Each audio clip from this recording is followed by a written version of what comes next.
মধ্যপ্রাচ্যের বিভিন্ন দেশের ভাইয়েরা এই আন্দোলনকে সম্মতি জানাতে গিয়ে বিভিন্নভাবে কারাবন্দী হয়ে আছেন। তাদেরকে যত দ্রুত সম্ভব ছাড়িয়ে আনার ব্যবস্থা করা হোক। গণভবনে গিয়ে কেউ বা শুয়ে রয়েছেন, কেউ বা চেয়ারে পা তুলে সিগারেট খাচ্ছেন, তাতে কি হয়েছে? বাংলাদেশে বর্তমানে গণভবনে লাশের গন্ধে ভরে গিয়েছে। বর্তমানে শেখ হাসিনা যাওয়ার আগে লাস্ট ৪৫ মিনিটে কি কি করতে চেয়েছিলেন এবং সজীব ওয়াজেদ জয় তিনি জুমে এসে কি কি মন্তব্য করলেন সে বিষয়ে আজকে কিছু আলোচনা করব।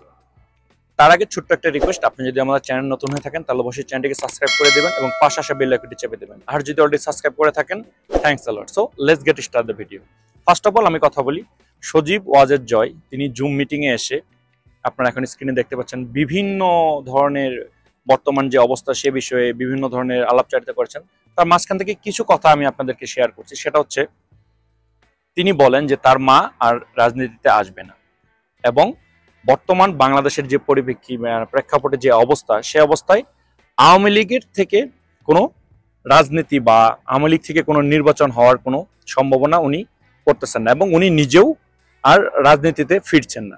সো এখন আমার প্রশ্ন হলো, যারা এতদিন থেকে আওয়ামী লীগের সঙ্গে জড়িত ছিলেন তারা কি করবে? আপনারা এখন স্ক্রিনে দেখতে পাচ্ছেন, শেখ হাসিনা যাওয়ার আগে লাস্ট ৪৫ মিনিট উনি তিন বাহিনীর প্রধানদেরকে নিয়ে একটা মিটিং করেন। মিটিং করে তাদেরকে দিয়ে ছাত্র যে সকল ভাইয়েরা আন্দোলনের সঙ্গে জড়িত ছিলেন বা যারা এই মিছিল মিটিংগুলো করতেছিলেন তাদের উপরে প্রেশার করানোর চেষ্টা করেছিলেন। বাট সময়টা অনেক চলে গিয়েছিল, যার জন্য কোনো কিছু করতে পারেনি। বাট শেখ হাসিনা এমত অবস্থায় তাদের উপর প্রেশার দিয়ে যাচ্ছিলেন। যখন কাজ হচ্ছিল না তখন তার বোন শেখ রাহিনের সঙ্গে এই যে তিন বাহিনীর প্রধান এবং তার যে নিকটস্থ লোকগুলা তারা মিটিং করে শেখ হাসিনাকে বোঝানোর চেষ্টা করে। তারপরে তিনি বুঝতে চাচ্ছিলেন না। দেন তারপর কোনো একটা সময় গিয়ে তার ছেলের সঙ্গে যোগাযোগ করে এবং তার ছেলের সঙ্গে যোগাযোগ হওয়ার পর তার ছেলে শেখ হাসিনাকে কনভিন্স করে বাংলাদেশ থেকে যাওয়ার জন্য উদ্বুদ্ধ করে এবং তিনি পদত্যাগ ভাষণও দিতে চেয়েছিলেন এবং সেটাকে রেকর্ড করার জন্য চিন্তা ভাবনা করেছিলেন। বাট অনেকটা সময় দেরি হয়ে গেছে, যার জন্য চলে গিয়েছেন। সো এবার বর্তমানে আপনারা সবাই জানেন যে শেখ হাসিনা বর্তমানে দিল্লিতে রয়েছে তার মেয়ের কাছে। বাট নেক্সট প্ল্যান তিনি কোথায় যাবেন সে ব্যাপারে কিছু কথা বলি। তিনি লন্ডনে যাওয়ার জন্য চেষ্টা করেছিলেন, বাট ওইখান থেকে তেমন কোনো রেসপন্স পায়নি।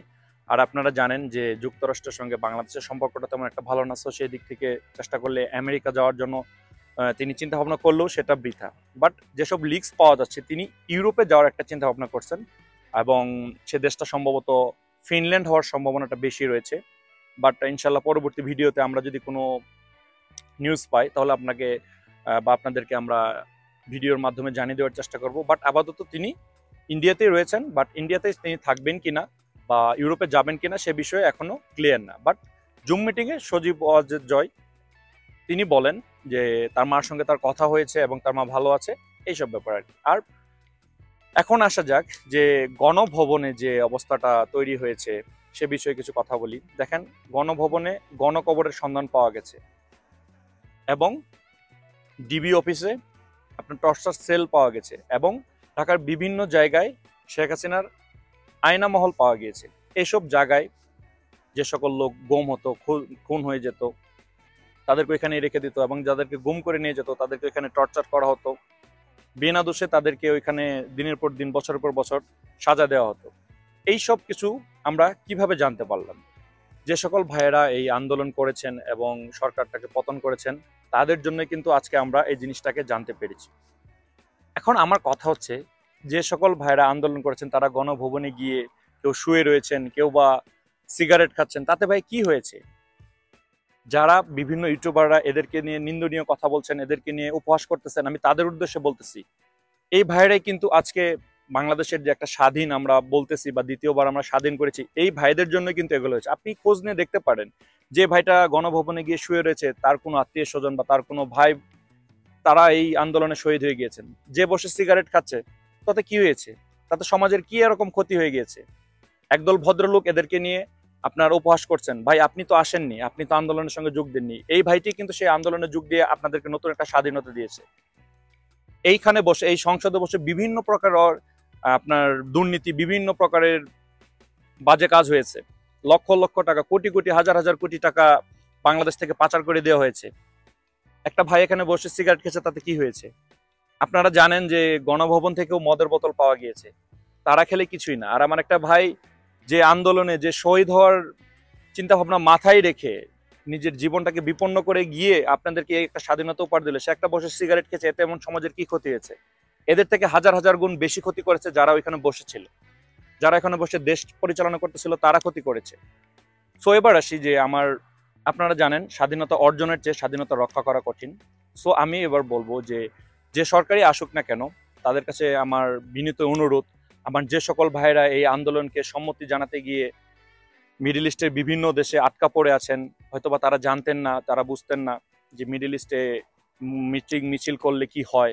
সো আমি সরকারের কাছে অনুরোধ করব যে ফার্স্ট অফ অল তাদেরকে ছাড়িয়ে নেওয়ার একটা ব্যবস্থা করুন। তার রিজন হচ্ছে যে তার জন্যই তার ফ্যামিলিতে আর্নিং পার্সন সে ছাড়া আর কেউ নেই। তাকে যদি এভাবে দিনের পর দিন, মাসের পর মাস, বছরের বছর আহ, আটকে রাখা হয়, তাহলে তার পরিবারটা ধ্বংস হয়ে যাবে।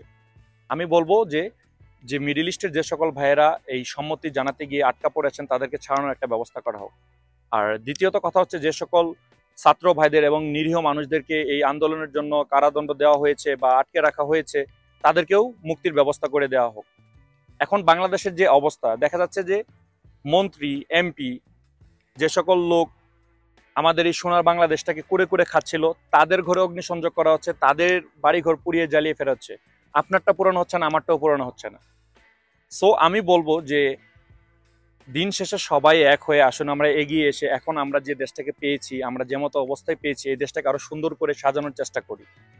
সো ভিউয়ার্স, আমি কোনো দলের লোকও না, মত নির্বিশেষে আমি আমার একটা স্বাধীন দেশের স্বাধীন নাগরিক হিসেবে আমি আমার যে কষ্টটা, আমি সেটা আপনাদের মাঝে প্রকাশ করলাম। বাংলাদেশের বিভিন্ন সেলিব্রিটি, বিভিন্ন ইউটিউবার, তাদেরকে সুখের সময় পাওয়া যায়, কেউ একটা আন্দোলনে আসেনি, কেউ এগুলো নিয়ে কোনো কথাও বলতেছে না। কেন ভাইয়া? এখন যখন আমাদের দেশটাকে আমরা বলতেছি পুনরায় যে স্বাধীন রূপে ফিরে পেয়েছি, এখন দেখা যাচ্ছে অনেক ইউটিউবার এসে অনেক ধরনের নিন্দা করতেছে, অনেক ধরনের কথা বলতেছে। আমি বলবো তাদেরকে বয়কট করা উচিত। সো ভিউয়ার্স, আজকে ভিডিওটা আর বড় করতেছি না। ভিডিওটি ভালো লাগলে অবশ্যই লাইক, কমেন্ট এবং শেয়ার করে অন্যকে দেখার সুযোগ করে দিবেন। সবাই ভালো থাকবেন, সুস্থ থাকবেন, সবার জন্য দোয়া রইল, আমার জন্য দোয়া করবেন। আসসালামু আলাইকুম।